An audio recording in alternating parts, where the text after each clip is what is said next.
Upset alert, mayday, mayday, upset alert. Not so fast, Andreeva.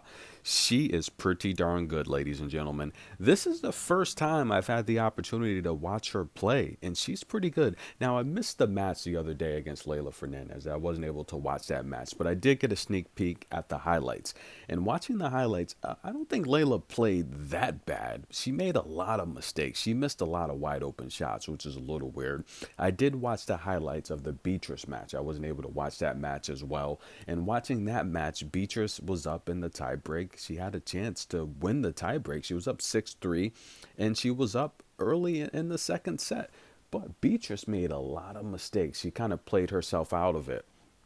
But we have to give credit to this young lady here. Andreeva is the one. She's the reason for those mistakes from Leylah Fernandez and Beatrice Haddad. And watching this match here, I can see why, ladies and gentlemen.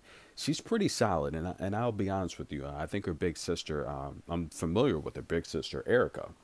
Watching her play. Now, she wasn't able to make it into this tournament. She did not get past the qualification round. But she's solid. Yes, little sister is solid, ladies and gentlemen. Now, watching this match, her service pretty solid. She has amazing spin. She's a great shot maker. She's great at keeping the ball in between the lines, and she loves to stretch opponents wide. She's young, fast, and athletic. She moves well on clay. She slides well on clay. And Magda has a very, very strong backhand. She wasn't able to get to it today, and a lot of people watching this match, they're probably wondering why wasn't Magda able to get to her backhand. That's a good question, guys. And of course, you're looking at the reason right there. She did a good job of just using beautiful spin. And I say it all the time, when you're a strong backhand player on clay, you really need to plant and get position.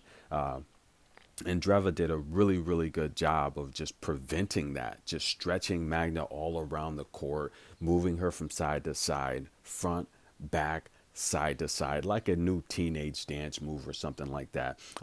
In simple, she never let Magna find a rhythm today. That's from what I saw. And she's a great shot maker between the lines. She's going 10 to 15 shot rallies every shot. So she's a solid shot maker. Now, next up is going to be a challenge because how do you beat a player like this? Power. That's right. Power, power, power can disrupt anything you want to do on the court. And she's taking on the number 2 seed. Now, look, I at least thought Magda would be able to win a set off of Andreeva. And no, she did not, guys.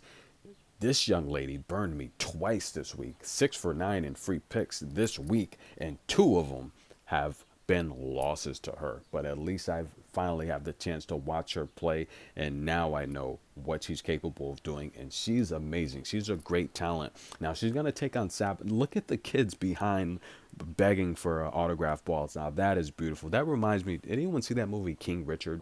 If you have not, please go see it. Download it.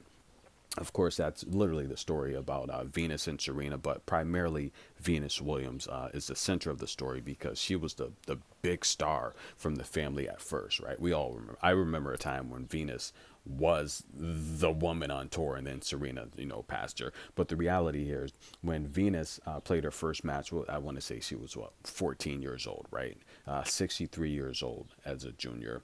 And she comes out after, look, we talked about Big U earlier with Shelby Rogers and those tactics, those veteran tactics to ice your opponent and ruin their momentum.